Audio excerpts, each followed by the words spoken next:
दोस्तों, आज हम लेकर आए हैं एक धमाकेदार कहानी, आई एम फेटेड विलन। ये एक चीनी फैंटेसी वेब नॉवल है जिसमें खलनायक ही कहानी का असली नायक है। इस नॉवल में आपको मिलेगा ढेर सारा एक्शन, रहस्य और एक ऐसी कहानी जो आपको अंत तक जोड़े रखेगी। यहाँ एक ऐसा किरदार सामने आता है जो दुनिया के नियम तोड़कर अपनी किस्मत खुद लिखता है। जब हथेली गिरी तो आकाश उल्टा हो गया, जैसे आकाश का एक टुकड़ा उतरकर उन्हें ढक रहा हो। सीधे कई पहाड़ों को नीचे गिराकर राख में बदल दिया। कई युवा प्रतिभाशाली लोगों को भागने का समय नहीं मिला। भले ही उन्होंने अपने सुरक्षा कवच सक्रिय किए, वे इस पल विस्फोटित हो गए, रक्त का बादल बन गए और उनकी बची हुई आत्माएं घबराहट में बह गईं। ये दृश्य कई लोगों को स्तब्ध कर गया, चाहे बुजुर्ग हों या अन्य युवा प्रतिभाशाली लोग, वे सभी सदमे में थे। आकाश में ऊंचाई पर उड़कर इस जगह को दूर से देख रहे थे। सत्य अमर अकादमी में युवा पीढ़ी के टकराव और लड़ाइयां सामान्य थीं, लेकिन आज जितना जोरदार था वो बहुत दुर्लभ था। ये गु चांगे है। वो क्या कर रहा है? क्या वो जी यांग स्वर्गीय राजा से लड़ने की योजना बना रहा है? इस स्थिति को देखकर ये बहुत संभव है, लेकिन मैंने उनके बीच कोई दुश्मनी के बारे में नहीं सुना। आकाश में बुजुर्ग हैरान दिखे, उनकी आंखों में दैवीय प्रकाश चमका और वे गु चांगे को दूरी से घूर रहे थे। ये गु चांगे था जिसने हलचल की, लेकिन उसके पीछे अनुयायियों की संख्या भी भयानक और शक्तिशाली थी, आकाश को अस्पष्ट कर रही थी। अगर सामान्य युवा प्रतिभाशाली लोगों को ऐसा कुछ सामना होता तो शायद उनके पैर ढीले हो जाते और वे पहले ही घुटने टेक चुके होते। ये अधिक लग रहा था कि गु चांगे यहाँ जी यांग को नियंत्रित करने के लिए लोगों को लाया था। ये कितनी नफरत थी! उम्मीदवार शिष्य आमतौर पर आसानी से चेहरे खराब नहीं करते थे। जी यांग, मेरे लिए यहाँ आओ। पहाड़ अनंत थे, सूर्य की किरणें चमक रही थीं और कई दैवीय रोशनी सभी दिशाओं से आ रहे थे और यहाँ प्रकट हो रहे थे। इस पल में गु चांगे की ठंडी दहाड़ को फिर से सुनकर सभी को अपनी पीठ पर ठंडक महसूस हुई और उनकी आत्माएं कांप उठीं। ये गु चांगे बस लोगों को बहुत अधिक धोखा दे रहा है। मेरा उसके साथ कोई शिकायत या दुश्मनी नहीं है, फिर भी वो मेरे अनुयायियों के साथ ऐसा व्यवहार कर रहा है। इस पल में जी यांग का मन दौड़ रहा था और उसका चेहरा उदास था। उसकी मुट्ठियां भींची हुई थीं और गुस्सा बढ़ रहा था। अचानक बिना किसी कारण के गु चांगे इस जगह में घुसा और आक्रामक रूप से उसके अनुयायियों पर हमला किया। क्या ये धमकाना नहीं था? छोटे भाई, क्या चल रहा है? क्या तुम्हारा इस व्यक्ति के साथ कोई संघर्ष है? मुझे लगता है कि उसका खेती का स्तर तुमसे ऊंचा लगता है। अगर तुम यादृच्छिक रूप से कार्य करते हो तो मुझे डर है तुम उसका प्रतिद्वंद्वी नहीं होगे। किन वुया ने भौहें चढ़ाईं और थोड़ा उदास अंदाज के साथ बोला। 9 स्वर्गों में 300 वर्षों तक कठिनाई से बचने ने उसकी आंखों को बहुत भयानक बना दिया था। गु चांगे को पहली नज़र में ही उसने महसूस किया कि दूसरा पक्ष सरल नहीं था। इस व्यक्ति की शक्ति शायद जी यांग से ऊंची थी, जब तक जी यांग भी कुछ अज्ञात शक्तिशाली साधन छिपा रहा हो। हालांकि वो अभी भी बहुत गुस्सा था। उसने उम्मीद नहीं की थी कि छोटे भाई से अभी पुनर्मिलन हुआ और उसे स्थिति मिली जहां कोई और उसे धमका रहा था। छोटे भाई जी यांग की इस जीवन की पहचान के पृष्ठभूमि के अनुसार कौन उसे आसानी से उकसाने की हिम्मत करता? मुझे नहीं पता कि उसने क्यों रोका, और वो अभी भी हार न मानने की कसम खाता लग रहा है। वो वास्तव में सत्य अमर अकादमी में एक हाथ से आकाश ढकने की योजना बना रहा है। जी यांग का चेहरा बहुत भद्दा था। ये व्यक्ति कौन है? यहाँ तक कि सत्य अमर अकादमी के बुजुर्ग इस कुछ होने पर सवाल पूछने की हिम्मत नहीं करते। मुझे डर है, ये बड़ा सौदा है। छोटे भाई ने ऐसा व्यक्ति नाराज कैसे किया, या दूसरा पक्ष जानबूझकर उसे धमका रहा है? किन वुया की आंखें गु चांगे पर गिरीं, महसूस करते हुए कि दूसरा पक्ष बुरा आगंतुक था। अचानक दूरी में एक 4 आत्माओं वाला रथ लुढ़कता हुआ आया। असली ड्रैगन, सफेद बाघों, सिंदूर पक्षियों और अमर फीनिक्स से घिरा हुआ। उसके ऊपर एक आदमी खड़ा था जो युवा देवता की तरह दिखता था और उसके बाल भी जलते लग रहे थे, आश्चर्यजनक रूप से चमकीले, जैसे जलते सूरज। ये स्वर्गीय सम्राट पर्वत का राजकुमार शेंग था। अगर दोनों कुछ देर के लिए लड़ते हैं तो महान होगा और मुझे गु चांगे की शक्ति का स्तर देखने को मिलेगा। राजकुमार शेंग की आंखें झिलमिला उठीं। दूसरी ओर पर स्वर्गीय फीनिक्स युवती भी प्रकट हुई। गु चांगे ने अचानक कार्य किया, जैसे वो जी यांग को निपटने जा रहा हो। यह खबर पूरी सत्य अमर अकादमी में तत्काल फैल गई, भूकंप जैसी लहर पैदा करते हुए। उम्मीदवार शिष्यों के बीच लड़ाई बहुत दुर्लभ थी और यहाँ तक कि कहा जा रहा था कि उनमें से एक गु चांगे था। जब वो पर्वत द्वार पर था, उसने जिन चांद से लड़ा, अपनी शक्ति और भयानक शक्ति दिखाई। इसलिए वो गुचांगे में बहुत रुचि रखती थी और जानना चाहती थी कि उसकी शक्ति दूसरे पक्ष से तुलना कैसे होती है। चांगे ज़ियांग स्वर्गीय राजा को निपटना चाहता है। महल में यू मिंगकोंग, जिसने ये खबर सुनी, थोड़ा हैरान थी, लेकिन उसने ध्यान नहीं दिया। आखिरकार वो जानती थी कि गुचांगे कितना मजबूत है। ये ज़ियांग, भले ही वो ऊपरी क्षेत्र में पहले नंबर पर था, गुचांगे का प्रतिद्वंद्वी नहीं हो सकता। गुचांगे क्यों किसी को धमका रहा है और बाकी के लिए कुछ कर रहा है? ओह, ये वो घिनौना व्यक्ति ज़ियांग है, तो ये ठीक है। इस पल में खबर सुनकर गु शियानेर, जो नीले पत्थर पर पालथी मारकर बैठी थी, थोड़ी चकित थी। हालांकि उसने जल्दी से प्रतिक्रिया दी। उसके चेहरे पर छोटी मुस्कान प्रकट हुई और वो थोड़ा खुश हो गई सोचकर कि गुचांगे शायद उसके लिए गुस्सा निकालने की योजना बना रहा था। अगर कोई शिष्य सत्य अमर अकादमी की गतिविधियों पर बारीकी से ध्यान दे रहा होता तो वो निश्चित रूप से जानता कि वो और ज़ियांग स्वर्गीय राजा वास्तव में एक दूसरे से लड़ चुके थे। इसके बारे में बोलें तो ये ज़ियांग स्वर्गीय राजा की वजह से था, जिसने उसकी चेतावनी को नज़रअंदाज किया और जिद की कि वो उसके पास आए। गुशियान एर के चरित्र के संबंध में वो इसे कैसे सहन कर सकती थी, इसलिए उसने सीधे ज़ियांग पर हमला किया। लेकिन उसकी शक्ति अकेले के आधार पर वो वास्तव में ज़ियांग स्वर्गीय राजा की प्रतिद्वंद्वी नहीं थी, क्योंकि वो पहले ही पवित्र क्षेत्र में तोड़ चुका था। उसकी खेती का समय अभी छोटा था, हालांकि इस अवधि में उसने पकड़ बनाई थी।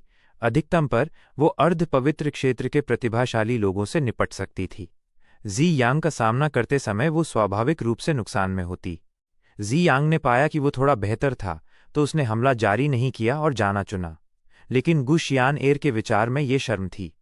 जल्द ही या बाद में वो ज़ियांग स्वर्गीय राजा को हराती, उसके चेहरे को अपने पैरों के नीचे रौंदती और अपनी गरिमा वापस लेती। गुचांगे ने भी कहा था कि वो मेरी परवाह नहीं करता, लेकिन मुझे धमकाते देखकर वो जल्दी में मेरे लिए बदला लेने लगा। ओह आदमी! गु शियानएर ने हल्के से नाराजगी व्यक्त की, लेकिन वो बहुत खुश थी, जैसे उसने गुचांगे को पहले ही देख लिया हो। बेशक वो ये शब्द गुचांगे के सामने कहने की हिम्मत नहीं करती थी। फिर वो आगे बढ़ी और दैवीय प्रकाश में बदलकर इस जगह को छोड़ गई, तमाशा देखने का इरादा करके। आखिरकार जब तक वो भीड़ में छिपी रहती और गुचांगे द्वारा ध्यान नहीं दिया जाता तो ठीक होना चाहिए, है ना? स्वर्गीय राजा ज़ियांग, तुम इतने साहसी हो कि मेरे शब्दों की भी परवाह नहीं करते। दूसरी ओर पर गुचांगे की आकृति आकाश में ऊंचाई पर खड़ी थी, बेदाग और साफ। 5 रंगों वाला दैवीय प्रकाश उसके पूरे शरीर में बह रहा था और उसकी आंखों में कई भयानक दृश्य थे जो भयानक और आश्चर्यजनक थे। उसकी आवाज अभी भी मामूलीपन की उदासीनता प्रकट कर रही थी, नीचे 2 लोगों को नजरअंदाज करते हुए। वो अभी भी उपयुक्त कारण ढूंढने में संघर्ष कर रहा था, ज़ियांग को निपटने के लिए, और परिणाम में दूसरा पक्ष ने गु शियानएर को उकसाया, जो वास्तव में उसे तकिया दे गया। गुचांगे, इसका क्या मतलब है? बहुत अधिक लोगों को धमकाओ मत, मुझे तुमसे डरने की जरूरत नहीं है। ये सुनकर ज़ियांग ने भी ठंडी दहाड़ की और उसकी आकृति आकाश में दौड़ी। धमाका हुआ और प्रकाश का भयानक आभास उस जगह से बाहर दौड़ गया जहां आकाश ढका हुआ था। यह पर्वत शिखर की तरह लुढ़का और आखिरकार भयानक लंबे रक्त वाले अजगर में बदल गया, आकाश में बादलों को तोड़ते हुए, सभी दिशाओं को नजरअंदाज करते हुए। आज बड़े भाई उसके तरफ थे। वो पर्वत द्वार के सामने जैसा नहीं था, उसे गुचांगे से डरने की जरूरत नहीं थी। ओह, आखिरकार तुम बाहर निकलने को तैयार हो। गुचांगे अभी भी आकाश से उदासीनता से उसे नीचे देख रहा था और ऐसा नहीं लगता था कि वो परवाह करता हो कि ज़ियांग सीधे उसे सामना करने की हिम्मत कर रहा है। ये सुनकर स्वर्गीय राजा ज़ियांग का अंदाज और उदास हो गया। क्या गुचांगे उसे नीचे देख रहा है? क्या वो सोचता है कि मुझे हमेशा छिपना पड़ता है? गुचांगे, हमारे बीच कोई अन्याय या दुश्मनी नहीं है, तुमने मेरे अनुयायियों को क्यों चोट पहुंचाई? ज़ियांग ठंडा पूछने से रोक नहीं सका, उसका स्वर बहुत अशिष्ट था। अब जब इतने लोग देख रहे थे, उसके लिए पिछली बार की तरह असंभव था सीधे परामर्श स्वीकार करके युद्ध टालना। युवा पीढ़ी में उसकी प्रतिष्ठा एक बार गिर चुकी थी। हालांकि प्रमुख उम्मीदवार शिष्य अपनी प्रतिष्ठा को बहुत प्यार करते थे, वे आसानी से दूसरों से लड़ने को अनिच्छुक थे। लेकिन गुचांगे अपवाद था। उसके पास अपनी शक्ति में अद्वितीय आत्मविश्वास था, इसलिए वो दूसरों के मुकाबला करने से डरता नहीं था। इसके विपरीत वे गुचांगे से बचते थे, जल्दी उससे मिलना नहीं चाहते थे। कोई शिकायत और कोई दुश्मनी नहीं। मुझे लगता है तुम्हारी याददाश्त अच्छी नहीं है। क्या तुम भूल गए कि मैंने पर्वत द्वार के सामने उस दिन क्या कहा था? गुचांगे ने हल्के से कहा। मैंने तुम्हें गुशियान एयर से दूर रहने को कहा था। क्या तुम मेरे शब्दों को गंभीरता से नहीं लेते? जी यांग का अंदाज बदल गया। वो स्वाभाविक रूप से ये शब्द याद करता था, लेकिन वो चांगे के कहे अनुसार कैसे कर सकता था? भविष्य के टुकड़े में जो उसने देखा, गु शियानएर दुखद रूप से गु चांगे के हाथों में मर गई। वो ऐसी त्रासदी को कैसे अनुमति दे सकता था? भले ही गु शियानएर अब उससे नफरत करती थी, उसे आग के समुद्र से दूर ले जाना था। गु चांगे अच्छा इंसान नहीं था। गु शियानएर हमेशा उसके द्वारा धोखा दी जाती थी। ओह, ऐसा लगता है कि तुम अभी भी याद करते हो, फिर भी तुम मेरे शब्दों को नज़रअंदाज करने की हिम्मत करते हो। जी यांग स्वर्गीय राजा, क्या तुम वास्तव में सोचते हो कि उम्मीदवार शिष्य होने के कारण मैं तुम्हारे साथ कुछ भी नहीं करूंगा? गु चांगे ने बयान दिया, और उसके अंदाज में अशांति का निशान नहीं था। लेकिन आसपास कई बुजुर्ग और शिष्य पहले ही समझ चुके थे कि इस समय क्या हुआ। इतना मजबूत युवा स्वामी चांगे से जैसा अपेक्षित था, यहां तक कि जी यांग स्वर्गीय राजा जैसी मौजूदगी उसके आंखों में योग्य नहीं है।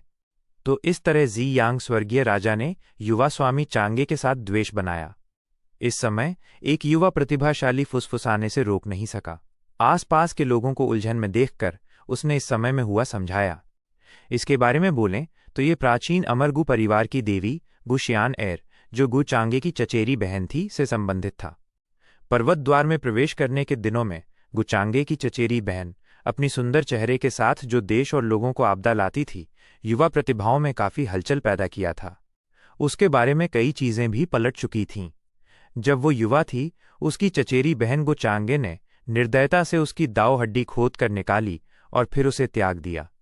ये दुखद अनुभव सहानुभूतिपूर्ण थी, लेकिन युवा सर्वोच्च अस्तित्व के रूप में उसकी प्रतिभा और शक्ति को बिल्कुल कम नहीं आंका जा सकता था।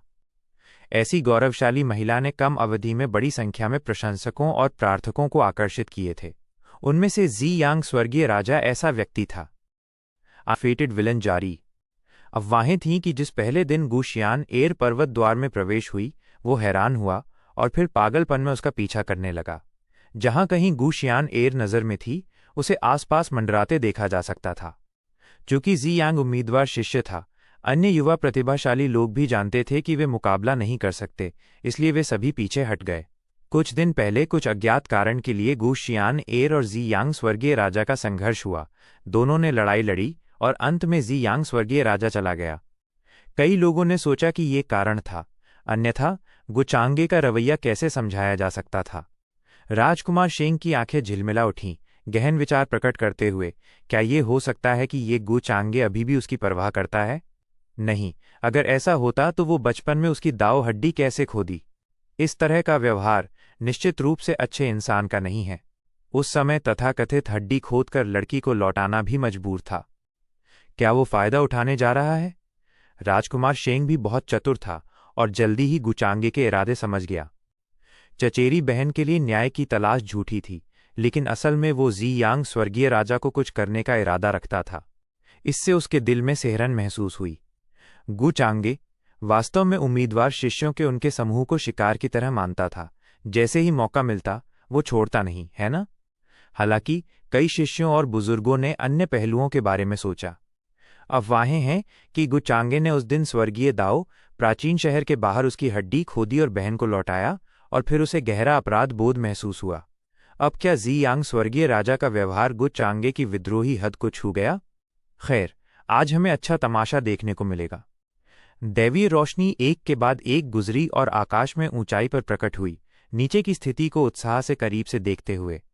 गु चांगे, तुम्हारा क्या मतलब है? गु चांगे को देखकर, जो उसे बिल्कुल नजरों में नहीं रख रहा था, जी यांग स्वर्गीय राजा को लगा कि उसका गुस्सा जल रहा था और उसका चेहरा इतना उदास था कि पानी टपकता लग रहा था। उसने कभी युवा साधक को इतना अहंकारी और शक्तिशाली नहीं देखा था जैसे गु चांगे। यहां तक कि अतुलनीय रूप से रहस्यमय 6 बार का विजेता भी उसके जैसा नहीं होता। मुझे बस लगता है कि तुम मौत को दावत दे रहे हो। गु चांगे का जवाब हमेशा की तरह अस्पष्ट था। तथाकथित एक अच्छा सज्जन एक सुंदर महिला का अनुसरण करता है। गु चांगे, क्या तुम वास्तव में सोचते हो कि तुम सत्य अमर अकादमी में केवल एक हाथ से आकाश को ढक सकते हो? यहां तक कि इसकी भी परवाह करनी चाहिए? जी यांग स्वर्गीय राजा का माथा धड़क रहा था और वो खुद को शांत करने के लिए मजबूर कर रहा था। चूंकि गु चांगे ने पहले ही चेहरा बिगाड़ लिया था, तो वो विनम्र क्यों होता? इसलिए उसने उपहास के साथ जवाब दिया, ये नहीं कि ये गु हस्तक्षेप कर रहा है, बस मुझे लगता है कि बिल्ली या कुत्ते जैसे तुम योग्य नहीं हो। गु चांगे ने हल्के से कहा, आज मैं तुम्हें तुम्हारी योग्यता पहचानना सिखाऊंगा। इसके बाद उसने सीधे कार्रवाई की। जी यांग को बकवास बात करने का मौका नहीं दिया, और वो अत्यधिक सीधा था। उसकी पतली आकृति आगे बढ़ी, अंतहीन और ज्वलंत प्रकाश की किरणों में लिपटी, और पंचरंगी प्रकाश की किरणें उठीं और गिरीं, तुरंत जगह में गायब हो गया। जैसे ही उसका मुक्का गया, ऐसा लगा जैसे आकाशगंगा नीचे गिर जाएगी। उसी समय में उसकी दृष्टि उसके पीछे प्रकट हुई। ये पहली बार था जब उसने सबके सामने अपनी दृष्टि दिखाई। गूंज जैसे शानदार अमर द्वार धकेलकर खोला गया, विशाल आभा तुरंत दौड़ पड़ी। एक विशाल और रहस्यमय प्राचीन दुनिया में ऐसा लगता था कि हजारों अमर दरबार में भव्य बलि अनुष्ठान कर रहे थे, और दंडवत प्रणाम की आवाज सुनी गई। ये दृश्य सभी प्रतिभाशाली लोगों और बुजुर्गों को कांप उठा, और वे अत्यंत हैरान थे। इससे पहले कई लोग अंदाजा लगा रहे थे कि गु चांगे के पास किस तरह की प्रतिभा थी। कुछ लोग कहते थे कि वो अंतरिक्ष प्रतिभा को नियंत्रित करता था और अद्वितीय गति थी। कुछ कहते थे कि वो सर्वोच्च तलवारबाजी रखता था और सर्वोच्च हमलावर तलवार कला को नियंत्रित करता था।